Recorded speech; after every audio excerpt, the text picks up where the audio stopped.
Hello and welcome to Sex in the News. We are the Siegel brothers.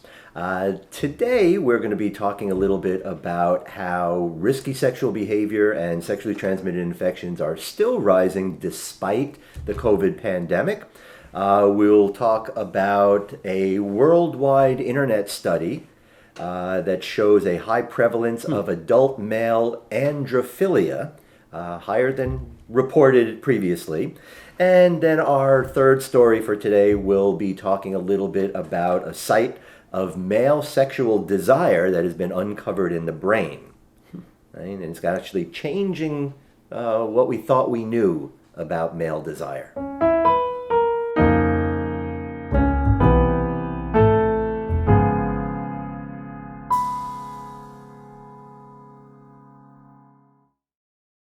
So for our first story, this report that has actually just been released from Italy. Right? I just want to say that this was published and the study was done in Italy, but there is absolutely no reason to think that this does not apply everywhere else. I have a feeling I know why you chose this article to talk about. Okay, go ahead. I'm pretty sure you just wanted to say venereology. You're right. Because this article appeared in the Journal of the European Academy of Dermatology and Venereology. I'd just like to say that. Our inner 12-year-old sexologist. Indeed. But no, it is actually, I agree completely that this is likely the same thing we're seeing here. Yeah. Especially among young people. Exactly. Especially on college campuses and high schools. And really just in society in general. Nobody's in high school anymore. Okay. Now again, this particular article is entitled "Despite COVID-19 Pandemic, Risky Sexual Behavior and STIs Are Rising." And it's talking about new research that was presented at this European Academy of Dermatology and Venereology, which shows that in spite of the lockdown, in spite of the supposed quarantining. And remember, Italy, European lockdown is not like American lockdown, right? When they lock down, the whole country is in lockdown. Exactly.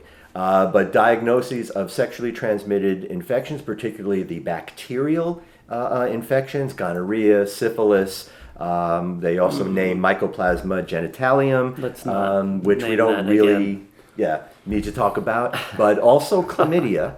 But even if we just look at syphilis and gonorrhea rates, through the lockdown, they have increased significantly. And the key here, over a third. Yes, 37%. Wow. Now, the thing is here, too, this is particularly significant among men who have sex with men. Wow. And it concludes that the COVID-19 pandemic, despite lockdown and advice on social and physical distancing, did not inhibit risky sexual behavior, and that the acute sexually transmitted infection rate has increased. And again, especially among men who have sex with other men. I wonder how many homophobes will use that as evidence that there's something pathological or hypersexual about being gay. Well, I hope not, because again, we have heterosexual couples too. I mean, how many messages have we been getting over the last several months about, if you're going to hook up, do it with a mask. Let's make masks sexy and all this stuff. And it's, even though this study really did identify the behavior among men, we can also see the increases, and I think we've talked about this in the past, increasing among heterosexuals as well. Yeah. Right? So I think I was remembering, like years, decades ago, like in the old HIV 104 classes, that you used to make this point about transmission, viral transmission, and how HIV is and is not transmitted. Right. And you used to compare it to a cold. Right. Remember? Right. I can remember this so well. That if a guy sees a woman across the bar that he finds attractive, but as he approaches, he notices that she's sniffling and sneezing, has a bunch of tissues in front of her, and he goes, "Oh, I want to hit on her, I want to pick her up, but I'm going to run out and get a couple masks. Right. I want to have sex with her, but I don't want to get her cold." Right. So I go get a couple masks. And they can go home and swap every body fluid imaginable, but wear their masks, and he will not get her cold. Right. Because the virus is only transmitted that way. Yep. But he could get her HIV. Right, Or exactly. she could get his. And other things that now could be transmitted. Now it's just turned around with COVID. that people are thinking, like, what's the safest way to have sex without getting... Well, I guess it's kind of the same thing again, right? It is, Except but- they're not, obviously. Right, well, that's the thing. I mean, they're not even wearing masks. And that's where we're really seeing the risky sexual behavior. Right? So again, if you're going to be out there hooking up and you're doing your Grinders and Tinders and whatever other apps that are out there, whoever you are hooking up, wear a condom and a mask. There you go. Right? The That is authors- 2021 safer sex. The authors noted, while it's unrealistic to prevent people from having sex, even in this extraordinary pandemic, close contact during sexual intercourse inevitably involves an increased risk of COVID contagion. So again, we can't delude ourselves. If you're going to be out there, you gotta know there is a risk. And hopefully soon we'll be vaccinated. That And will then- definitely be nice. That'll help. One less thing to worry about. Indeed. So what is our next story? Our next story. You know, this is also, I'm very interested to hear your thoughts about this. The headline says a worldwide internet study based on implicit association test revealed a higher prevalence of adult males' androphilia than ever reported before. I want to talk to Joe about this again. Yes, exactly.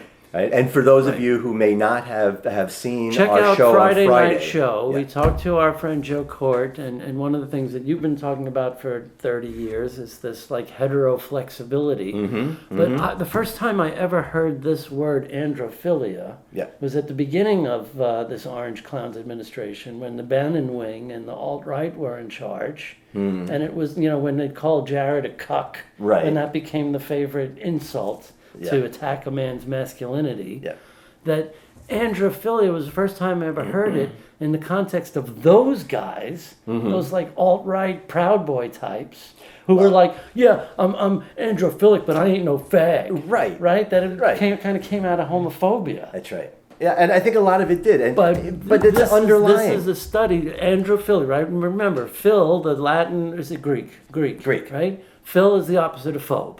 So phobe is fear, phil is a love. So androphilia, like, paraphilia, or we didn't talk about this on Friday Night Show, right? Kinks, we talked about kink, but not fetishes. And paraphilia, we'll get a little more clinical on another show. We'll do another show on that. So other love, or androphilia, male love. So this study is looking at trying to weed out the context of it says explicit non-heterosexuality and implicit androphilia in large samples of adult men who don't identify as gay. Right. Like, again, Joe Court's research on heterosexually identified men who have sex with men, and that just cramps brains all over the place. So this is fascinating, right? It really is. But when I say, too, that a lot of this is when you're looking at the androphilia, and especially a lot of why this alt-right and why these people are that, and we've seen this before, go to a country music concert and see as these guys get drunk, the clothes come off, the hands and the touching increases. In fact, I'm going to put this out there. Jocks are all grabby. And this was told to all me the time. by a gay man many, many years ago who was a Marine, and it's one of my favorite jokes. Sorry if anybody's offended by it, but jokes are jokes. What's the difference between a gay Marine and a heterosexual Marine? 2 six-packs. Oh, that's a dangerous joke. But the point is, what really comes out in a lot of these guys, and this is where, Joe, I think needs to feel a little vindicated, and a lot of us have been talking about this stuff for a long time, need to feel a little vindicated that it's not gay. It's not they are attracted to men, they are attracted to masculinity. They are attracted to maleness. Which allows them to also, and with Joe's work and the stuff that I used to do, allows them to also isolate and focus on their kind of, in some cases, obsession with a penis, but not the man attached to it. Right.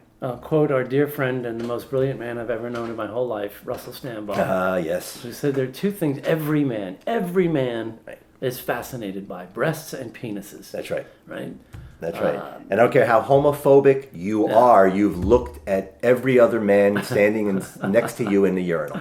In fact, that homophobia that people think gay men are trying to check them out in the men's room, gay men are probably looking at the ceiling Right. for fear of being busted trying to catch That's a peek. right. But straight guys are like, look, it's a penis. It looks like a penis, only smaller. Right. So again, part of it with this study too, just to kind of put a cap on this, is that, again, while a lot of people do deny this, and Joe has gotten a lot of flack on TikTok for this kind of stuff. Grandpa. This particular study has all, and this is very recent. This is January 1st. This was published. Shows that the prevalence of androphilia, this attraction by heterosexual men to masculinity, among adult males is higher and more stable across continents, and more consistent with predictions of recent genetic models. So this is really fitting what we've already known, but refuse to admit. What percentage of the population is gay? And the numbers always have, for the past 30 years, have swung between 2% and 10%, depending on how You define it. advocate or homophobic your data pool is. Right. Right. But this says 15%. Which actually matches the data that I generated when I was doing my research and looking at the Craigslist ads. Facebook, about chat rooms, 15%. like 20 years ago. When That's the internet right. Not even that long dinosaur. ago, but when before the anti-trafficking laws got rid of Backpage and all of the sex personals, when Craigslist was really big on that, 15% of the sex personal ads were heterosexually identified men seeking other men for sex. And in those cases, they wanted to perform oral sex on other men, but will fight to the death that they are heterosexual. And this is part of what I would refer to as androphilia, not homosexuality. Right. Right? So it's a lot more prevalent than people think. So back off of Joe, you guys. Yeah. Right? And this, one of our favorite things to talk about, right? Male sexuality and boy brain, girl brain. And Right. This is research looking at a gene regulating an enzyme that may play, probably, according to this, it seems like the role. most significant role in the development of male sexuality. Right. We've known, of course, sexuality educators and sexologists. We always get into this when we talk about developmental sexuality, and that every part on one sex has an analogous part on the other sex, and that all of our sexual parts came from the same embryological tissue. Right. So when you homologous structures. That's right. When you look at the little nub between the legs of a tiny little fetus that's barely, that's not even a fetus yet, that's still an embryo. There's a little nub there that's neither a penis nor a clitoris, but that same nub will become one or the other. Right. And this is another thing that makes a lot of people uncomfortable. But tough shit, that's the reality, right? This is human anatomy and development and how we got our parts. So for the prostate, there are paraurethral glands. And for the penis, there's the clitoris. And for the scrotum, there's the vulva and the labia. All of the same tissue grows into these different parts, depending on what the chromosomes say and whether the testosterone appears on schedule. But actually, turning on of the right gene at the right time. Right. To produce this testosterone that pushes the fetus towards the male development. Right. Now remember, for many, many years, it was believed that nature defaulted toward maleness. No. That for many, many years, that's what people were saying and believing. It's the opposite. That's right. We became male because a gene on the Y chromosome had to happen in order for us to become male. We became male because we didn't become female. Well, because we have a gene on the Y chromosome that triggered the production of testosterone, which showered that little structure there and pushed them towards the male. Well, but see, and that's that point of departure there. Yeah. For an XY embryo at that sort of 8th week, the end of embryonic development, there's like a wash that comes over the embryo. If it's XY, destined to be male, then when that happens, that testosterone wash, that androgen wash that comes over, genetically is supposed to stick to it, is the simplest way I can say it. Yeah. And when it sticks to it, it produces a chemical reaction where now that embryo produces chemicals that prevent female development. If you don't produce those anti-Müllerian hormones, then you will develop as a female. So Even we more- had to do that. Even more mind-blowing is that we're all equipped with both sets of plumbing Right. just in case. Just in and then case. whichever one we don't develop into just dissolves away. That's right. It's Right? like, But following that Wow. that kind of way of thinking, and again, we know that nature defaults to female. Yeah. And along with that, for decades, we have all in this field taught and thought that testosterone is the primary driver of sexual desire and sexual behavior. for men and women. For men and women. Well, this study shows that is not true. Part of The way we think of it. Another thing debunked is a lot of people think that men have testosterone and women have estrogen. And of course, we all have both in obviously different proportions. Right.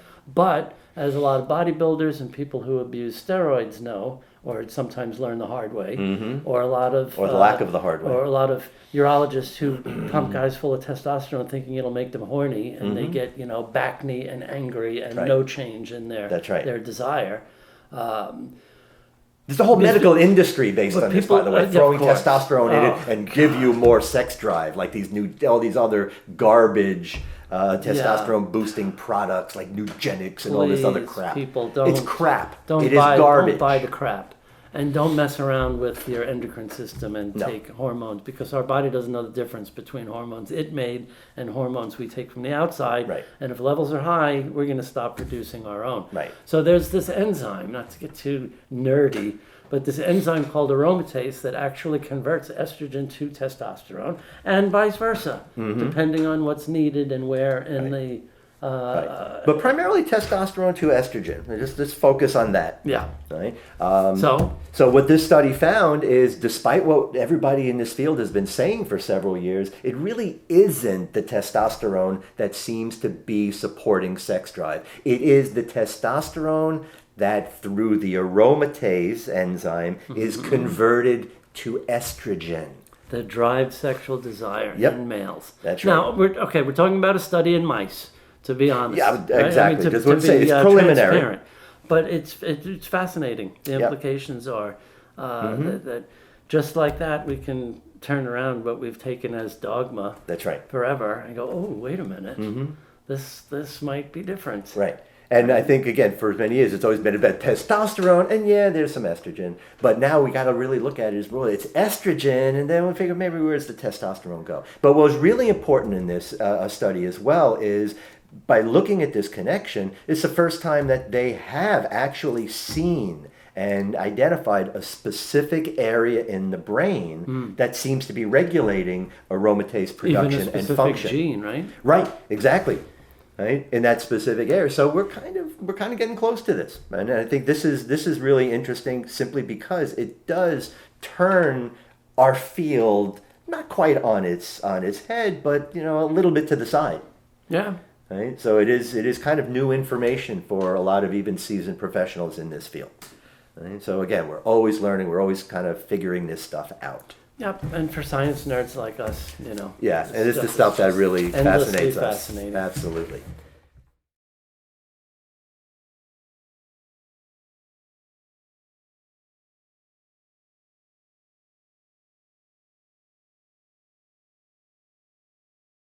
And finally tonight, our favorite way to end sex in the news, a little piece we like to call Poetic Justice, just because we love calling out hypocrites and people slinging bullshit. Yeah. This is a piece from the New York City Administration for Children's Services. This is actually kind of heartbreaking, and unfortunately these stories happen all too often in our field. Child Welfare Agency cuts ties to a professor over pedophile studies. Yeah. So this agency was working with a prominent Columbia University professor to study foster children who identify as LGBTQ. A significant undertaking, they point out, because nationwide data is scarce. Yes. Especially for gay and transgender teenagers in foster care. So this is considered groundbreaking. Yeah. The professor, his name is Theo Sanford, released his findings and was praised by advocacy groups, academics all over. Yeah. And rather stunningly, they found that over a third of young people in the city's foster care system identify as LGBTQ, much, much higher than that in more general populations. Right. And there's just no support for them. Right. And that's the whole purpose behind this study, to identify the need and to be able to provide the necessary support for these kids that are in the foster care system. And then came the backlash. Right? We've seen this story way too many times. Way too many times. Because one of his many studies and previous papers, In the 80s. past papers 30 years ago, included interviews with minors in the Netherlands. Right. He's Dutch, right? And he started doing this in the Netherlands, and this was based on this research that he was doing, a little bit of background. Alfred Kinsey got this same shit. That's right. Because he interviewed That's people right. who talked about their sexual experiences. Exactly. He didn't have sex with them. No. He interviewed them. And he was doing these studies in the 80s because the government in the Netherlands was debating whether or not they were going to lower the age of consent. Right. And he did these studies and talking As to a graduate people. student. As a graduate student. He wasn't even a professor yet. Right. Then he was interviewing minors in the Netherlands who did describe having sexual relationships with adult men. So Well, they described them as positive. Well, no, That's what but pissed that's people off. exactly. Right? And If they described them as abusive and horrible and devastating, he would have been a they'd hero. go, Yeah. Absolutely. And again, the point is that he was interviewing these young men, these minors, and this was them describing their experience. Right. And of course, the agency that he was working with, the New York City Administration for Children's Services, basically got wind. Somebody said, hey, he used to do this, and he said this about these pedophilic experiences, and the city of New York responded with, we have a zero, I'm sorry, the agency responded with the statement that the city of New York has a zero tolerance policy for pedophilia. Right? The health and safety and well-being of children is our top priority, and those who endanger children are contrary to the values of our city. So in 1980, as a graduate student, when he reported in a research study, all the way back to the 40s and 50s. It really does. Kinsey's Now, work we've seen, and again, why I really wanted to talk about this is that we've seen this before. A couple of times. A colleague, Judith Levine, had written a book. This was in the 90s? In the 90s, called Harmful to Minors. Now the subtitle, and as we've seen from several of our past guests on Sex Talk, usually the author has their title and the publisher makes them sex it up to sell more books with a subtitle, right? So I don't know if this was Judith's or the publisher's, but the subtitle, if I remember correctly, the book was called Harmful to Minors, The Perils of Protecting Children from Sex. Yes. Yeah, because I heard her talk about it, and she knew she was taking a risk, that it was provocative. Yeah. But she, of course, the book was about the perils of protecting children from sexuality education and information about their own bodies, and raising them ignorant is going to put them at peril. That's right. Right? In a sexually dangerous world. Well, before the book was even published, the publisher, if I remember right, it was the University of Minnesota Press? I University think so. of Michigan? I think so. Yeah, University Michigan. of Minnesota. Yeah. And they were defunded like $100,000 before, and nobody ever read the book. It was just the title, because she said, protecting children from sex. Oh, another book fostering the pedophile agenda. That's the go-to phrase that all these lunatics. And there's no distinction at all between a 17-year-old and a 7-year-old or a 7-month-old. That's right. And, I hate to be the bearer of shocking news, but a 16 or a 17-year-old who has sex with a 19 or 20-year-old is not engaged in some heinous, violative, exploitive, damaging act. It's not pedophilia. It's not. Pedophilia it means children, like pedophile, right? But again, the details really don't even matter. Remember, we had a situation very similar. This is what this reminded me of. In 1998, there was a study by Temple University that was a meta-analysis, which is an analysis of all the analysis that's ever been done on the research impact, on the research. Right, research on the research, on the impact of child sexual abuse. Now, especially in the 90s when we got sexual abuse crazy, it almost was fetishized in a lot of ways. Indeed, yes. This was the climate. Unprecedented moment. Right? Now, this was a study that was published, and I believe it was published in the APA journal. I don't remember exactly the journal, but it was the American Psychiatric Association. And in it, they basically were saying, according to all of the research, all of the 50 data, studies or something, something or like that, going back to the years of 1930s, Yeah. they basically said that just experiencing child sexual abuse. One of the key factors was because it was clinical and because it was research, yeah. they used this phrase, child-adult sexual contact. Right. They didn't call it pedophilia. That was the first trigger. That lit people's hair on fire. That was the first trigger. Right. Okay. The second trigger was their data showed very clearly that children are resilient. That 2/3 of the people, of children who are sexually abused, are not damaged for the rest of their life. It does not permanently impair them. They can deal with it, they can move through it and be perfectly fine. Those that had the long-lasting consequences were the ones that experienced the repeated and violent abuse. Right? Now, I heard that. Well, we heard him at a conference. I think in 1998 he was presenting this data. My first thought was, that's wonderful news, because in this whole victim context that we were in at the time, finally we can relax really, a little. well, or at least just focus on resilience. This is an example of resilience, but this ended up being an unprecedented kind of thing. Congress convened for the first time ever to repudiate the findings of this academic study. They demanded they do it again. They sent it back to the American Psychiatric Association. Right? They send it back, redo it. We don't accept these results. The data, the statistical analysis has to be wrong. The American Psychiatric Association came back and said we could find nothing wrong with it. And then they turned to Mikey, like Life Cereal. Let's send it to Mikey. He won't like it. He doesn't like anything. Said, let's send it to the National Academy of Sciences. They will tear everything apart. They came back and said the analysis is spot on. Right? What they're saying, it matches perfectly with the data. And that wasn't enough, so this same Senate committee reconvened and did something that is totally unprecedented. There was a congressional committee that voted to ignore the findings of a scientific study because it didn't fit the social contract that people thought they had to buy into at the time, where everybody has to be a victim, and if anybody is exposed to sex, you're damaged for life. Right. It just didn't fit the script. Congress voted, this congressional committee voted to officially go, la la la la, I'm not listening, I can't hear what you're saying because I don't like what you're saying. And again, because they used that phrase, child-adult sexual contact, they were accused of fostering the pedophile agenda. It's like a banner, like a war cry. Exactly. Yeah. So because this smacks of that, it is in the same vein, we would like to honor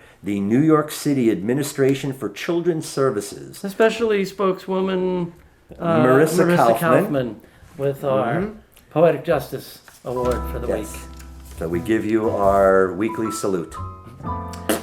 That'll do it for this week's Sex in the News. See you next Sunday. We are the Siegel Brothers. Stay well.